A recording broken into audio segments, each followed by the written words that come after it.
பிரியமானவர்களே, இயேசு கிறிஸ்துவின் நாமத்தில் உங்கள் எல்லாருக்கும் என்னுடைய அன்பின் வாழ்த்துக்கள்.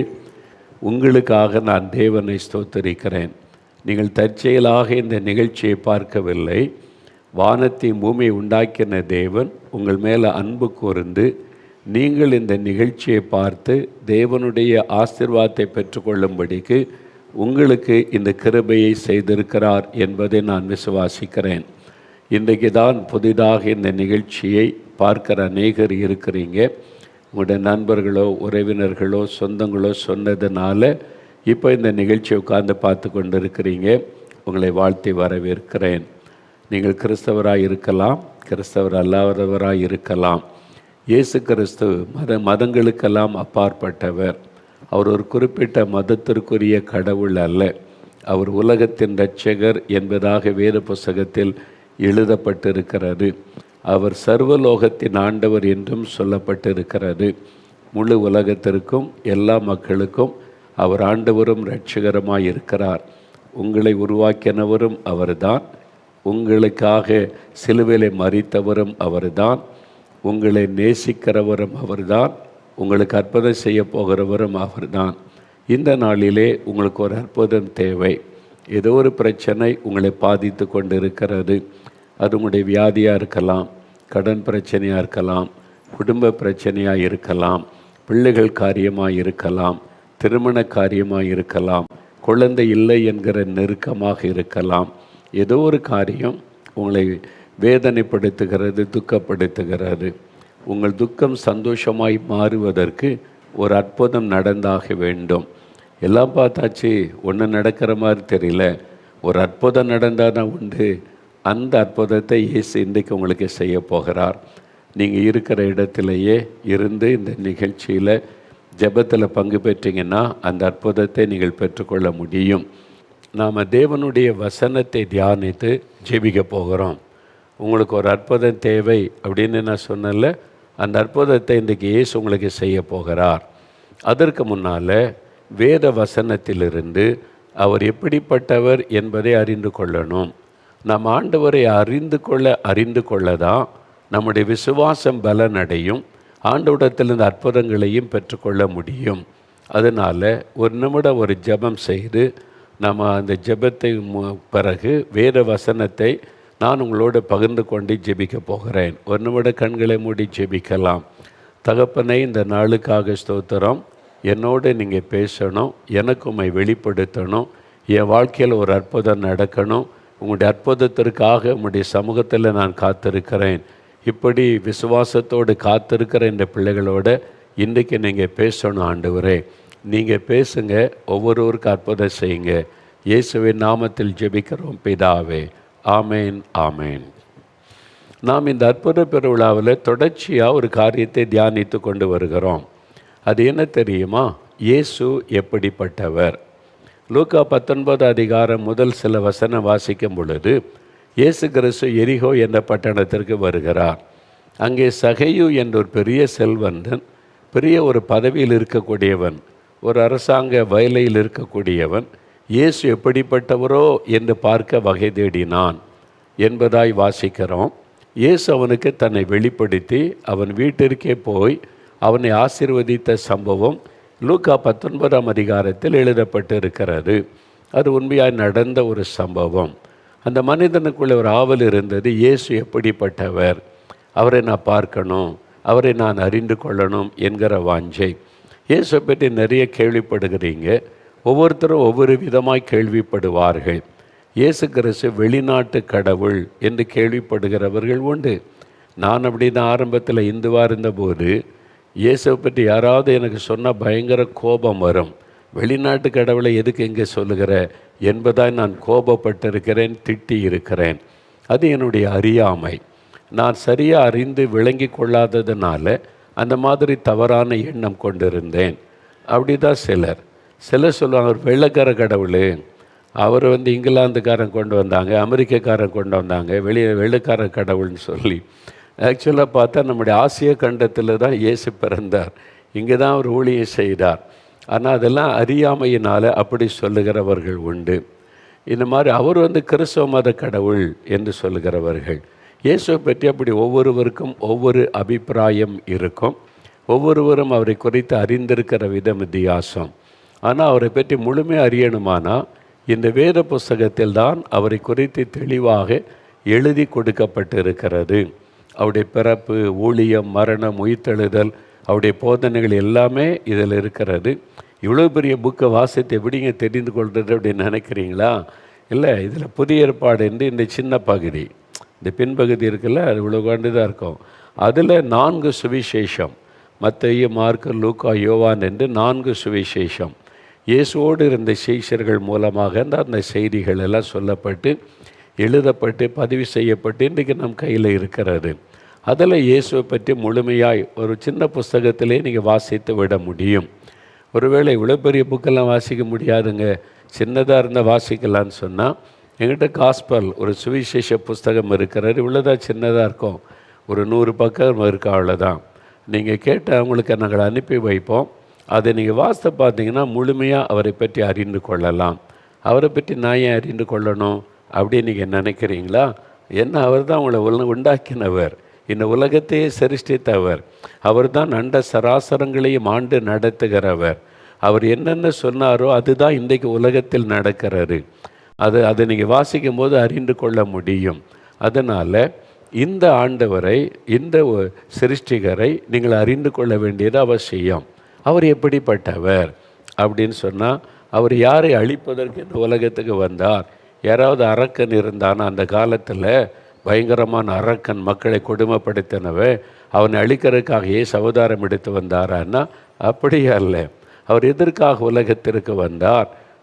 மனுஷனுடைய வாழ்க்கையில் இருக்கிற மிகப்பெரிய பிரச்சனைகளுக்கு பதில் கொடுக்கும்படிக்கும், மனிதர்களை பாவ சாபத்திலிருந்து விடுதலையாக்கி அவங்களுக்கு ஒரு நல்ல வாழ்க்கை கொடுப்பதற்கும், ஆசீர்வாதமான வாழ்க்கை கொடுப்பதற்கும், நித்திய ஜீவன், மரணத்திற்கு பிறகு பரலோகத்தில் வைகுண்டம், சொர்க்கம் அப்படிலாம் சொல்கிறாங்கல்ல, அந்த பரலோகத்தில் பரலோக ராஜ்யத்தில், அந்த வைகுண்டத்தில் ஆண்டவரோடு வாழ்ந்திருக்கிற வாழ்க்கை கொடுப்பதற்கும் தான் இயேசு கிறிஸ்து இந்த உலகத்தில் வந்தார்.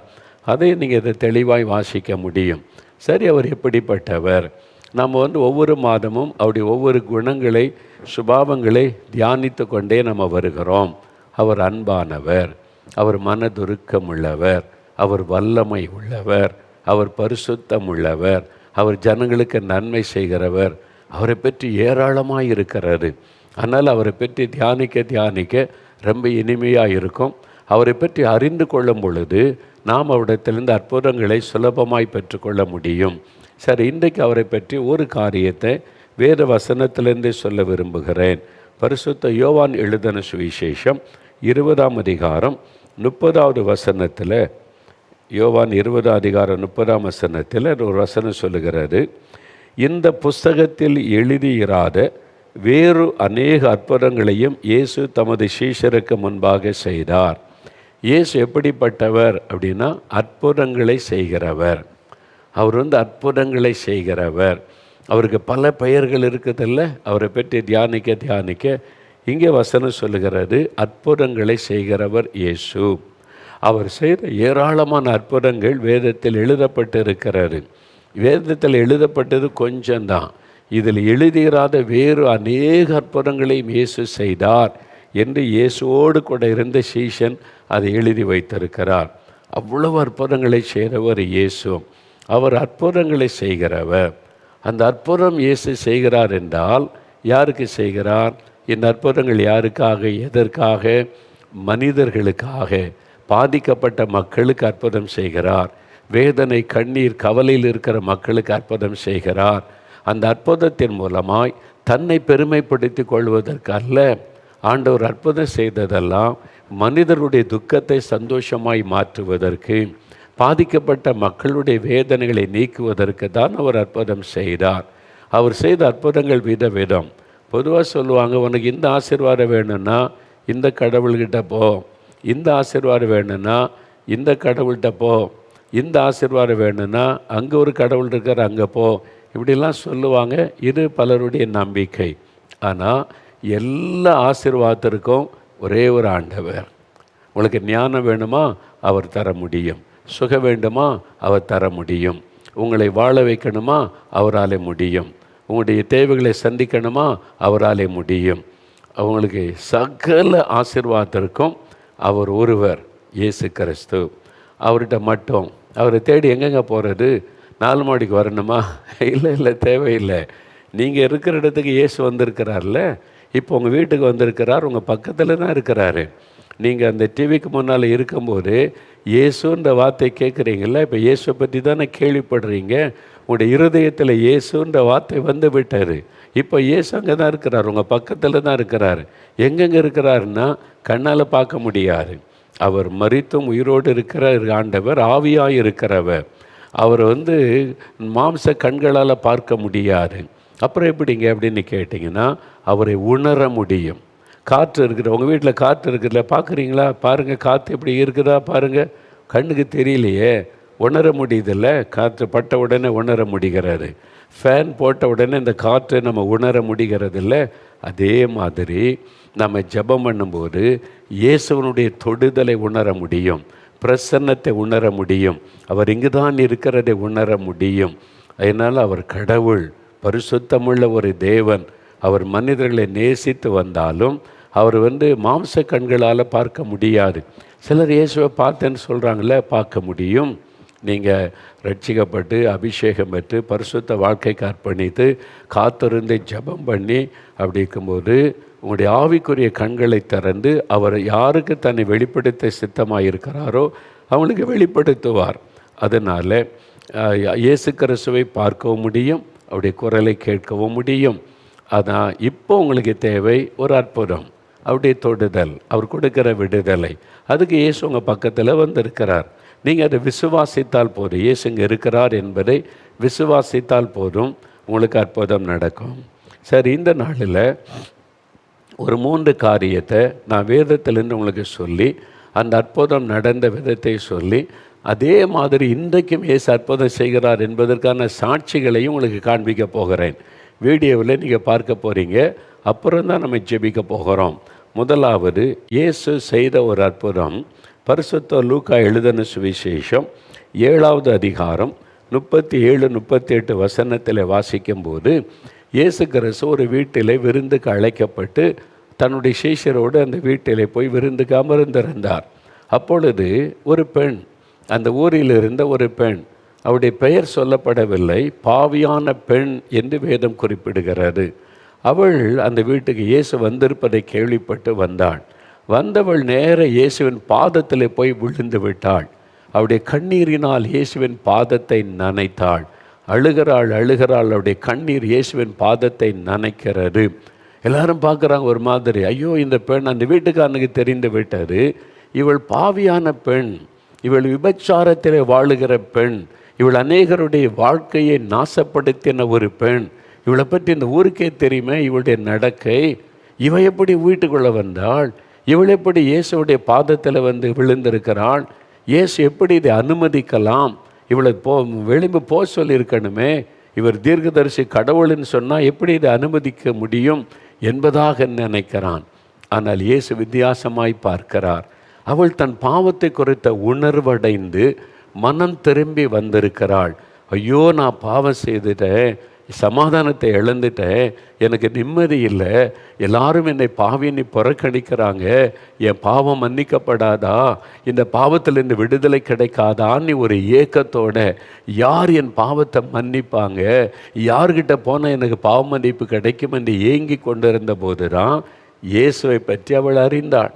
கேள்விப்பட்ட உடனே இவர்தான் இந்த உலகத்தில் வந்திருக்கிற ஆண்டவர், அவர் என் பாவத்தை மன்னிக்க முடியும் என்று அவருடைய பாதத்தில் விழுந்து கண்ணீர் விட்டு அழுதாள்.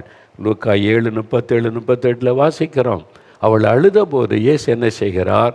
மகளே, உன் பாவம் உனக்கு மன்னிக்கப்பட்டது, நீ சமாதானத்தோடு போ என்று சொல்லி அவளுக்கு பாவ மன்னிப்பை கொடுத்து சமாதானம் கொடுத்து ஆசீர்வதித்து அனுப்புகிறார். அப்போ அவருடைய வாழ்க்கை மாற்றப்படுகிறது, பாவ வாழ்க்கை மாற்றப்படுகிறது, மெய்யான சமாதானம் உள்ளத்தில் வருகிறது.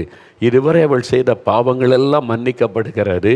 இனி அவருடைய வாழ்க்கையிலே பரிசுத்தம், இனி அந்த பாவத்தை செய்யாதபடி ஒரு பரிசுத்த வாழ்க்கை ஆண்டவர் அருளி அவளை ஆசீர்வதிக்கிறார். இயேசு செய்கிற முதலாவது அற்புதம், மிகப்பெரிய அற்புதம் இதுதான். இது வேறு யாராலும் செய்ய முடியாது. ஒருவேளை ஒரு வியாதி குணமாக்கன்னு ஆஸ்பத்திரிக்கு போய் சுகமாக்கி கொள்ளலாம்.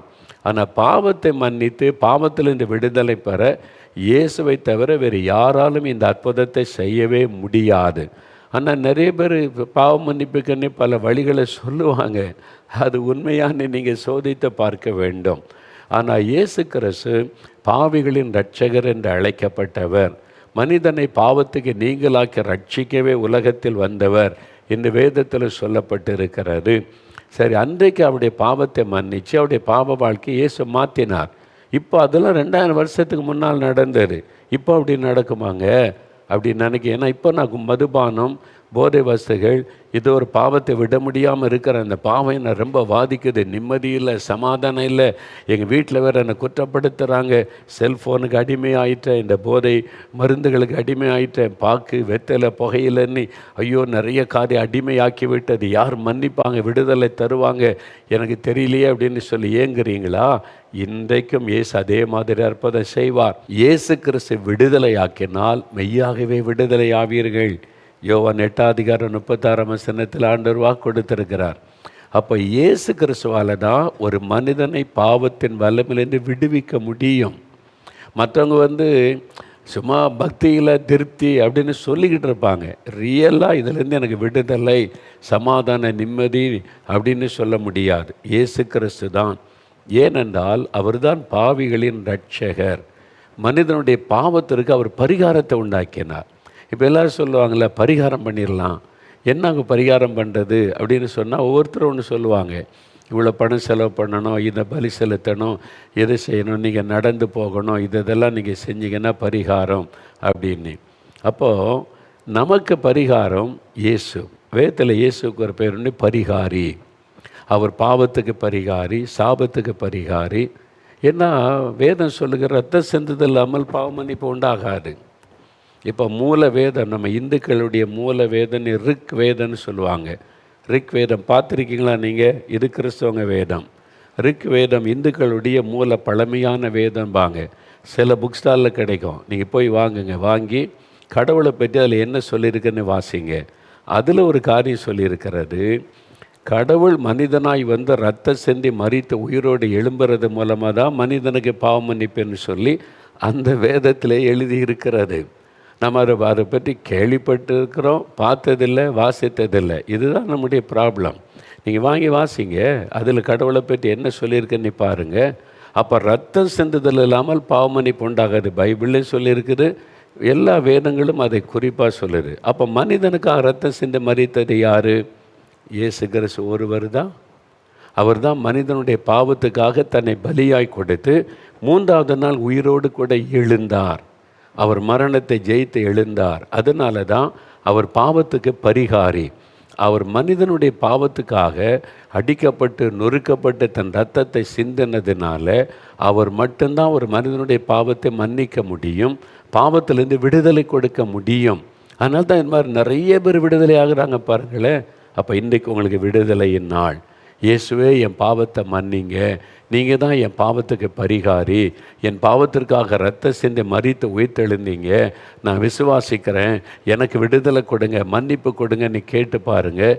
இன்றைக்கு இப்போ நீங்கள் அதுக்கெல்லாம் நீண்ட தூரம் பிரயாணப்பட தேவையில்லை, பணம் செலவு பண்ண தேவையில்லை, உங்களை வருத்தி கொள்ள வேண்டிய அவசியம் இல்லை. விசுவாசித்தால் போதும், நீங்கள் அற்புத மாற்றத்தை உடனே பெற்றுக்கொள்வீங்க. இந்த சகோதரர் பாருங்கள், 32 வருஷம் குடிப்பழக்கத்தில் இருந்தார். ஒரே ஒரு நாள் டிவிக்கு முன்னால் முழங்கால் படியிட்டு ஜெப நேரத்தில் கண்ணீரோட இயேசுவே என்னை மன்னியும், எனக்கு விடுதலை தாருன்னு ஜெபம் பண்ணினார். ஒரு 5-10 நிமிஷம், அவ்வளோதான். வாழ்க்கையை மாறிட்டு இல்லை. அப்புறம் அதில் மதுபானத்தை நினைக்க முடியல, போதை வஸ்துகளை தொட முடியல, மாற்ற அந்த விருப்பமே போயிட்டு இல்லை. இதுதான் அற்புதமான விடுதலை. இதான் இயேசு செய்கிற மிகப்பெரிய அற்புதம். இந்த அற்புதம் உங்களுக்கு தேவை. அதனால தான் ஆண்டவர் உங்களோடு பேசுகிறார். அப்போ இன்றைக்கு அந்த அற்புதத்தை பெற்றுக்கொள்ள நம்ம ஜெபிக்க போகிறோம். இன்னும் கொஞ்சம் நேரத்தில் ஜெபிப்போம், நீங்கள் விடுதலை பெற்றுக்கொள்வீங்க. 2வது இயேசு செய்த இன்னொரு அற்புதம் வேதத்தில் மத்தேயு எழுதின சுவிசேஷம் 9ஆம் அதிகாரத்தில் எழுதப்பட்டிருக்கிறாரு.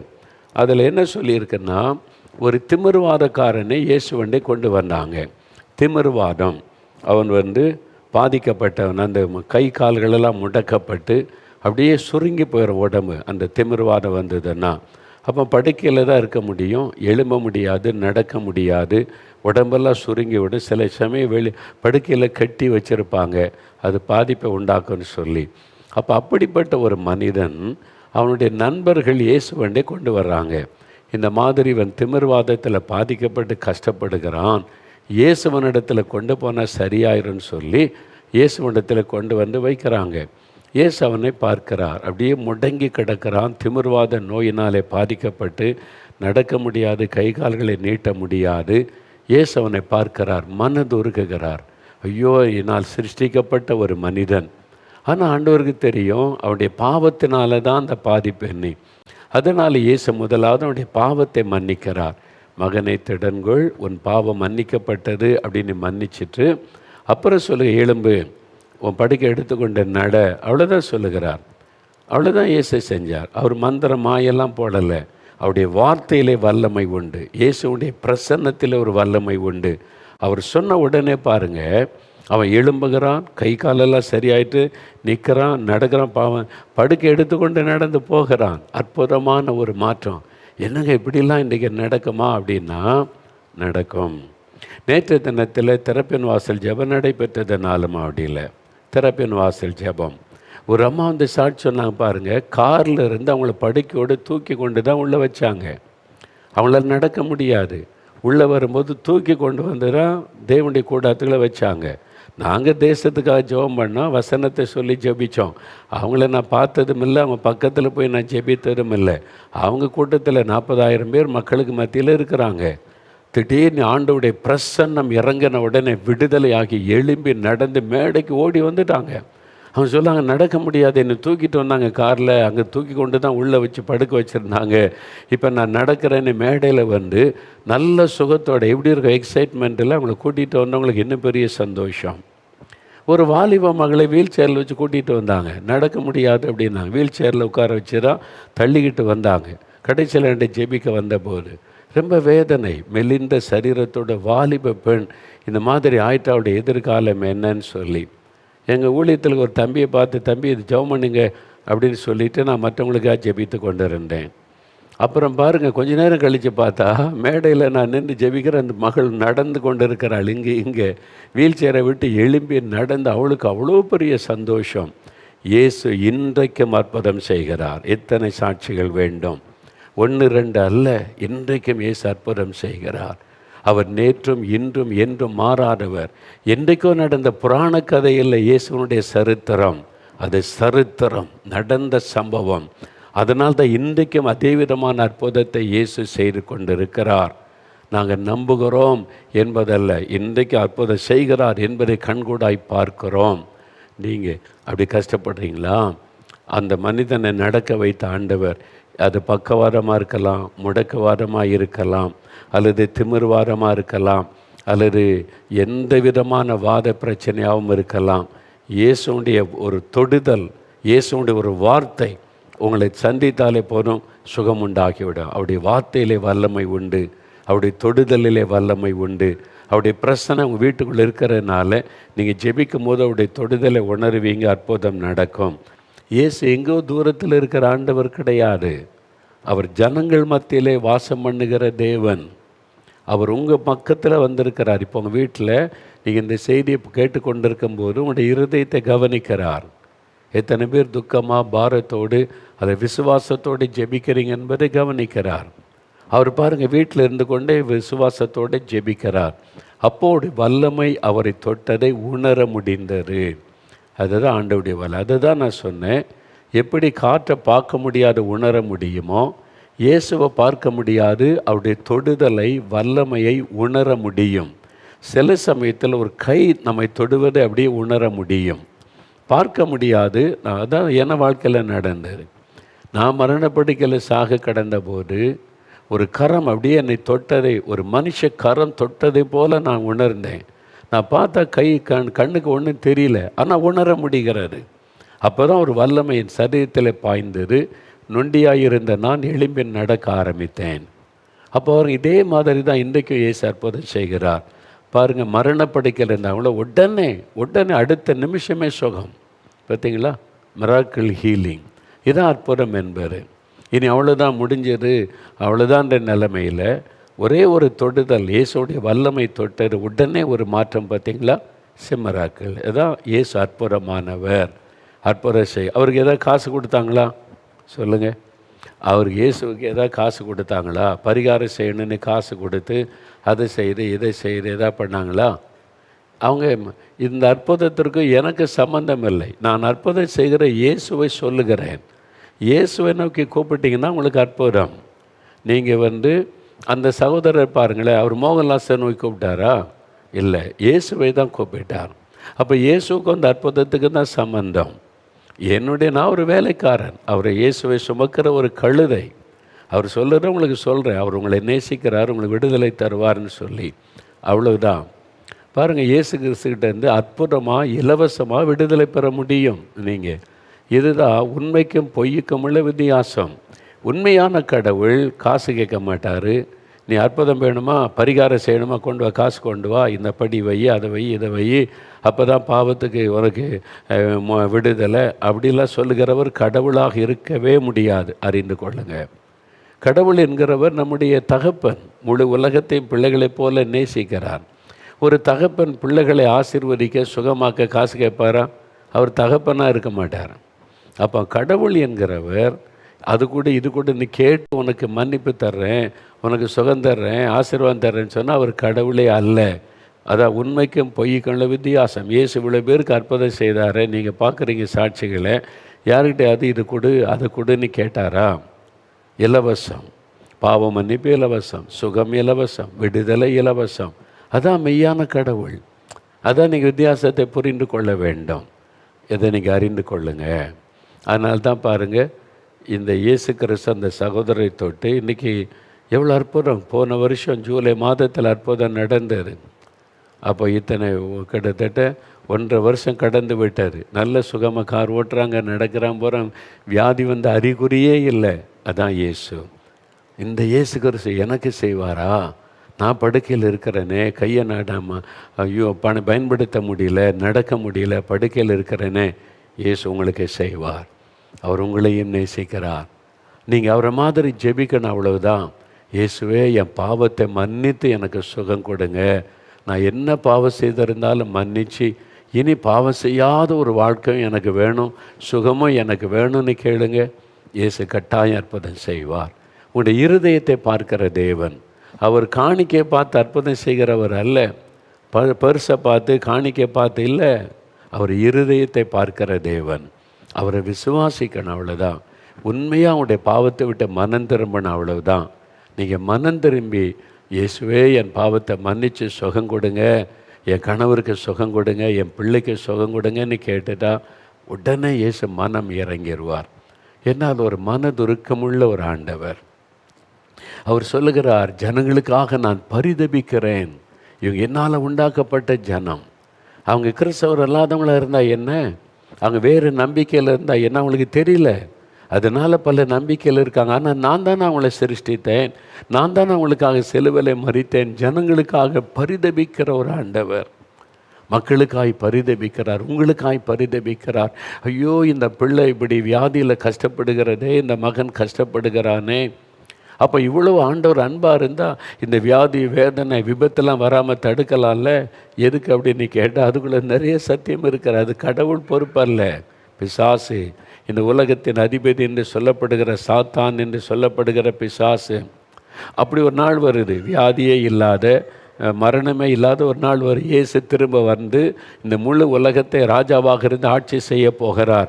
அப்போது இந்த பூமியில் பாவம் இருக்காது, வியாதி இருக்காது, மரணம் இருக்காது, கண்ணீர் இருக்காது, எதுவுமே இருக்காது. அப்படிப்பட்ட ஒரு நாள் வருகிறது.